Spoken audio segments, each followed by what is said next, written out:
আসসালামু আলাইকুম। ওয়ালাইকুম আসসালাম। কেমন আছেন আপনি? ভালো আছি। আপনি কি রোজা আছেন ভাই? জি, আলহামদুলিল্লাহ রোজা আছি। কেন রোজা আছেন? আমি রোজা আছি আল্লাহ তাআলাকে খুশি করার জন্য। আল্লাহকে খুশি করার জন্য।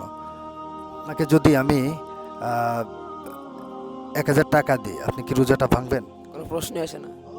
কেন? আমার কাছে ১,০০০ টাকা আছে, আল্লাহ তাআলাকে খুশি করা বড়। ১,০০০ কেন ১,০০,০০,০০০ টাকা দিলেও আমি রোজা ভাঙবো না। কারণ ১,০০,০০,০০০ টাকা আছে, ১,০০,০০,০০০ টাকা চেয়ে আমার আল্লাহ তাআলাকে খুশি করা বড় আমার কাছে। আরে ১,০০,০০,০০০ টাকা হইলে তো আপনার লাইফ সেটেল হয়ে যাবে। আপনার জীবনে কাজ করে খাওয়া লাগবে না। তাহলে আপনি রোজাটা ভাঙবেন, সমস্যা কি? রোজা ভাঙলে আমার আমলনামায় প্রচুর পরিমাণে গুনাহ হবে।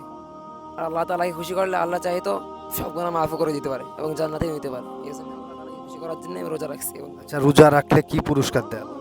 আল্লাহ তাআলা বলেছেন যে ব্যক্তি রোজা রাখবে তাকে আমি নিজে পুরস্কার দেব। নিজাতে। আর নিজাতে যদি আল্লাহ পুরস্কার দেয় তাহলে তো সে বান্দা মওকুফ পেয়ে যাবে, তাই না? তার জান্নাতে যাওয়া কেউ ঠেকাতে পারবে না। সে যদি নিজ হাতে পুরস্কার দেয়, নাকি? গাইস, আসলে দেখুন, সে ১,০০,০০,০০০ টাকা হলে রোজা ভাঙবে না। তার ইমানে অনেক পাওয়ার। এরকম ইমানের অনেক পাওয়ারটা আসলে দরকার প্রত্যেকটা মানুষের ভিতরে। তো সবাই ভালো থাকবেন, সুস্থ থাকবেন। আল্লাহ হাফেজ। আসসালামু আলাইকুম।